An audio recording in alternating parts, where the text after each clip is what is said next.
Hello friends, कैसे हैं आप लोग। आशा करती हूँ कि आप लोग अच्छे होंगे। तो फ्रेंड्स, इसके पहले हम पर्यावरण के वीडियो को कंटिन्यू किए थे, वो आगे चलता भी रहेगा। आज हम पढ़ते हैं साइंस। साइंस को भी जानना बहुत ज़रूरी है क्योंकि ये पीआरटी में 10 नंबर का इससे भी पूछता है। तो चलिए हम उसके भी प्रश्नों को सॉल्व करेंगे और पर्यावरण का जो वीडियो है वो आता रहेगा टॉपिक वाइज, ठीक है। तो फ्रेंड्स, अगर आप हमारे चैनल पर नए हैं तो चैनल को सब्सक्राइब करें, बेल आइकन को दबाएं ताकि हमारे सारे वीडियोस आपको मिलते रहें। तो चलिए हम पहले प्रश्न की तरफ चलते हैं। तो पहला क्वेश्चन है, उत्तक जो एक हड्डी को दूसरी हड्डी से जोड़ता है कहलाता है। ऑप्शन देखिए, वशामय उत्तक, उपास्थि, उपकला, स्नायु। ऑप्शन हिंदी में दिया है यहाँ पे, अगर इंग्लिश में दिया रहता तो और इजी होता, लेकिन देखिए यहाँ पे ऑप्शन हो जाएगा ऑप्शन नंबर डी, स्नायु, जिसको हम लिगामेंट बोलते हैं, ठीक है। लिगामेंट ज़्यादा आसानी से याद रहता है, लेकिन यहाँ देखिए फ्रेंड्स हिंदी में दे दिया, तो इसको आप हिंदी में भी याद रखिए, ठीक है। आप यहाँ पे देख सकते हैं कि वह उत्तक जो हड्डी को एक दूसरे हड्डी से जोड़ता है उसको हम लिगामेंट या स्नायु कहते हैं। साथ ही साथ में हम ये भी जानते हैं कि वह उत्तक जो पेशी को अस्थि से जोड़ता है उसको क्या कहते हैं, उसको हम कंडरा या टंडन कहते हैं। हिंदी नाम उसका कंडरा है, इंग्लिश में टंडन कहते हैं। आप यहाँ पे फिगर में देखिए, ये पेशी से अस्थि को जोड़ता है, इसको कंडरा या टंडन कहते हैं। टंडन इंग्लिश नेम है, कंडरा हिंदी नेम है, ठीक है। नेक्स्ट क्वेश्चन, रक्त का वह घटक जो संपूर्ण रक्त वाहिनियों में इसके थक्का बनाने को रोकता है, थक्का बनने से रोकता है, ठीक है। जो बॉडी में ब्लड है उसमें थक्का नहीं बनता है, वो किसके कारण होता है, ठीक है, वो क्या है। तो ऑप्शन देखिए, एंटीबॉडी, हिपेरिन, थ्रोम्बिन, हीमोग्लोबिन। तो क्या होगा इसका आंसर, आंसर इसका होगा बी, हिपेरिन। हिपेरिन जो है वो, हिपेरिन एक प्रोटीन है, ठीक है। इसका उत्पादन यकृत द्वारा होता है, जो शरीर के अंदर ब्लड को जमने नहीं देता है, ठीक है, रक्त को जमने नहीं देता है। साथ ही साथ एक चीज़ और जानिए, फाइब्रिनोजन, फाइब्रिनोजन नामक जो प्रोटीन है इसका भी उत्पादन यकृत से ही होता है, जो रक्त के थक्का बनने में मदद करता है, ठीक है। जब बॉडी के बाहर ब्लड आता है तो जम जाता है, तो वो फाइब्रिनोजन होता है। जब बॉडी में ब्लड होता है वो ब्लड नहीं जमता है, वो हिपेरिन के कारण होता है, ठीक है, ये आप जानिएगा। जो लाल रुधिर कणिकाएं होती हैं उसमें लौहयुक्त प्रोटीन पाया जाता है जिसे हम हीमोग्लोबिन कहते हैं, जिसके कारण हमारा ब्लड लाल होता है, रेड होता है। लैंगरहैंस की दीपिकाएं किसमें पाई जाती हैं। बहुत इंपॉर्टेंट क्वेश्चन है, अक्सर पूछता रहता है। ऑप्शन देखिए, अमाशय, यकृत, अग्नाशय, हृदय। तो लैंगरहैंस की दीपिकाएं किसमें पाई जाती हैं। ऑप्शन नंबर यहाँ पे सी सही होगा, अग्नाशय यानी पेनक्रियाज, ठीक है। यह मानव की दूसरी सबसे बड़ी ग्रंथि है, अग्नाशय। यह एक साथ अंतःस्रवी और बहिस्रवी दोनों प्रकार की ग्रंथि है, ठीक है। इसमें तीनों प्रकार के मुख्य भोजन पदार्थ यानी कि कार्बोहाइड्रेट, वसा, प्रोटीन को पचाने के लिए एंजाइम्स होते हैं, इसीलिए इसको पूर्ण पाचक रस भी कहा जाता है, ठीक है। अब इसमें जानिए, ये तो अग्नाशय की बात रही, अब अग्नाशय में ही लैंगरहैंस दीपिका पाई जाती है, ठीक है। तब लैंगरहैंस दीपिका जो है इसकी खोज लैंगरहैंस नामक चिकित्सा शास्त्री ने किया था, इसीलिए इसका नाम लैंगरहैंस पड़ा। इस लैंगरहैंस में 3 कोशिका होता है, बीटा, अल्फा, गामा। तो बीटा जो है, बीटा से इंसुलिन का स्राव होता है, जो ग्लूकोज को ग्लाइकोजन बनने की क्रिया पे कंट्रोल करता है। और जब यही कम निकलने लगता है तो मधुमेह यानी डायबिटीज़ नामक रोग हो जाता है, ठीक है। तो अब याद रखिएगा कि लैंगरहैंस में बीटा कोशिका जो होती है उससे इंसुलिन का स्राव होता है, इंसुलिन निकलता है। जब वो कम निकलेगा तो जाहिर सी बात है ग्लूकोज को ग्लाइकोजन में कंट्रोल नहीं हो पाएगा, तो हमें डायबिटीज़ हो जाता है। नेक्स्ट क्वेश्चन है, एंजाइम्स रासायनिक रूप से होते हैं लिपिड, अम्ल, कार्बोहाइड्रेट, प्रोटीन। तो एंजाइम्स क्या होते हैं मुख्यतः, वो प्रोटीन होते हैं। एंजाइम जो होते हैं उनका रासायनिक रूप प्रोटीन होता है।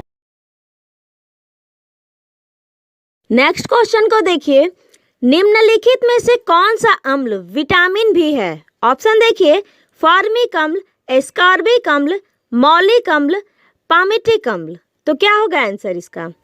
आंसर ऑप्शन नंबर बी सही होगा, एस्कॉर्बिक अम्ल। ठीक है, एस्कॉर्बिक अम्ल का जो सामान्य नाम है वो विटामिन सी है। इसी की कमी से स्कर्वी नामक रोग होता है। इसका जो प्रमुख स्रोत होता है खट्टे फल होते हैं।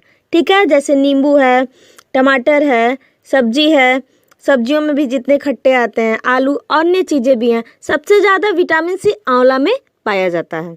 नेक्स्ट क्वेश्चन देखिए, उसी से संबंधित है, स्कर्वी रोग किसकी कमी के कारण होता है? तुरंत ऑप्शन आप लोग जान जाएंगे, अब इसके पहले ही बताए हैं। तो ऑप्शन देखिए, विटामिन डी, विटामिन के, विटामिन सी, विटामिन ए। तो ऑप्शन नंबर सी सही होगा, विटामिन सी। ऑप्शन नंबर भी सी सही है, विटामिन सी। ठीक है, अब यहाँ पे देखिए ऑप्शन नंबर ए देखिए, ये है विटामिन डी। इसकी कमी से कौन सा रोग होता है? इसकी कमी से रिकेटस होता है। ऑप्शन बी है के, विटामिन के, तो इससे ब्लड में थक्का नहीं जमता है। ऑप्शन नंबर डी है विटामिन ए, इसकी कमी से रतौंधी होता है, आंखों का शुष्क हो जाना होता है। ठीक है, हमको दिखाई नहीं देता है, रात में बिल्कुल दिखाई नहीं देता है, दिन में तो दिखता है, रात में नहीं दिखता है। नेक्स्ट क्वेश्चन है, डाउन सिंड्रोम होता है। देखिए ऑप्शन, 21वें गुणसूत्र की एक सूत्रता। ऑप्शन बी है 21वें गुणसूत्र की त्रिसूत्रता। ऑप्शन सी है पुरुष में एक अतिरिक्त गुणसूत्र। डी है स्त्रियों में एक अतिरिक्त गुणसूत्र। तो ऑप्शन क्या सही होगा? यहाँ ऑप्शन नंबर बी सही होगा, 21वें गुणसूत्र में त्रिसूत्रता। आप ऑप्शन ध्यान से देखिएगा फ्रेंड्स, पहले में भी दिया है 21वें गुणसूत्र की एक सूत्रता, लेकिन यहाँ पे त्रिसूत्रता वाला सही होगा। ठीक है, 21वें गुणसूत्र की त्रिसूत्रता होती है इसमें। डाउन सिंड्रोम को भी हम, डाउन सिंड्रोम जो है इसको हम किसके नाम से जानते हैं? मंगोलिज्म के नाम से जानते हैं। डाउन सिंड्रोम को मंगोलिज्म के साथ साथ ट्राइसोमी 21 के नाम से भी जाना जाता है। इसमें जो होता है, जो व्यक्ति ग्रसित होता है वो मंद बुद्धि का होता है, आंखें उसकी टेढ़ी होती हैं और इस बॉडी जो स्ट्रक्चर होता है वो अच्छे से कवर नहीं हो पाता है। ठीक है, अनियमित होता है, कभी हाथ छोटा तो पैर छोटा, इस तरह से कुछ होता है। इसके साथ साथ हम एक और सिंड्रोम है उसके बारे में भी जानते हैं, वो भी इम्पॉर्टेंट है इसी तरह, पटाऊ सिंड्रोम। पटाऊ सिंड्रोम में क्या होता है? यहाँ पे क्या था, डाउन सिंड्रोम में 21वें गुणसूत्र की त्रिसूत्रता थी और पटाऊ सिंड्रोम में 13वें गुणसूत्र में प्रभावित होता है। 13वां गुणसूत्र इससे प्रभावित होता है। इसको एक ट्रिक से आप याद कर सकते हैं, 13 को पटाऊं, इसको अन्यथा मत लीजिएगा। 13 को पटाऊं मतलब 13 है, अब पटाऊ सिंड्रोम उससे होता है, तो आप आसानी से याद कर सकते हैं। इसमें भी जो रोगी होता है वो मंद बुद्धि का होता है और इसके नेत्र रोग मतलब कि आंखों से संबंधित प्रभाव हो जाता है। ठीक है, आंख प्रभावित होता है इससे। चलिए नेक्स्ट क्वेश्चन है, एंटी अमीबा हिस्टोलिटिका से होने वाले रोग का नाम। ऑप्शन देखिए, मलेरिया, पेचिस, टाइफाइड, पीलिया। क्या होगा आंसर? ऑप्शन नंबर बी सही होगा, पेचिस। पेचिस जो है एंटी अमीबा हिस्टोलिटिका प्रोटोजोआ द्वारा होता है। एंटी अमीबा हिस्टोलिटिका एक परजीवी है। ठीक है, प्रोटोजोआ है यानी। इससे प्रभावित अंग क्या है? तो इससे आंत प्रभावित होता है। ठीक है, अब यहाँ पे देखिए ऑप्शन नंबर ए है मलेरिया। अब मलेरिया किससे होता है? ये भी प्रोटोजोआ से होता है। किस प्रोटोजोआ से होता है? तो वो प्लाज्मोडियम से होता है। ठीक है, इससे प्रभावित अंग क्या है? तिल्ली एवं आरबीसी है। ठीक है, ये प्रभावित अंग है इसका। अब देखिए यहाँ पे ऑप्शन नंबर सी है टाइफाइड। अब टाइफाइड किससे होता है? टाइफाइड बैक्टीरिया से होता है, यानी जीवाणु से। अब इसका क्या है जीवाणु? जीवाणु का नाम क्या है? तो इसका नाम है साल्मोनेला टाइफी। ठीक है, इससे प्रभावित अंग क्या है? तो इसका भी प्रभावित अंग आंत है। अब देखिए ऑप्शन डी है। अब डी पीलिया है तो ये वायरस से होता है, ठीक है, वायरस जनित रोग है ये, यानी विषाणुओं से होता है। एक चीज़ और एग्जाम में अक्सर पूछता रहता है कि जो मलेरिया है इसका वाहक मच्छर कौन सा है। ऑप्शन नंबर ए पे देखिए, यहाँ पे मलेरिया है ना, इसका मच्छर कौन सा होगा। ये मच्छर के द्वारा ही तो होता है मलेरिया, तो इसका मच्छर होगा मादा एनाफ्लीज, ठीक है, याद रखिएगा मादा एनाफ्लीज। अक्सर कन्फ्यूज़न होता है कि डेंगू किससे होता है, मलेरिया किससे होता है। तो डेंगू तो एजेप्टी से होता है, एजेप्टी मच्छर होता है, और मलेरिया जो है मादा एनाफ्लीज से होता है। तो आप एनाफ्लीज में ल है ना, और मलेरिया में भी ल है, तो आप इससे पकड़ सकते हैं। मलेरिया मादा एनाफ्लीज से होता है, ल से आप। नेक्स्ट क्वेश्चन है, जमीन के अंदर रहने वाले जंतुओं को सुरक्षित रखा जा सकता है। ऑप्शन देखिए, कहने का मतलब अंदर ये है कि जमीन के अंदर जो जंतुएं रहते हैं उसको हम सुरक्षित किस चीज़ में रख सकते हैं। ऑप्शन देखिए, टेरेरियम, वाइवेरियम, एक्वेरियम, चिड़ियाघर। तो क्या होगा आंसर? आंसर इसका ए होगा, टेरेरियम।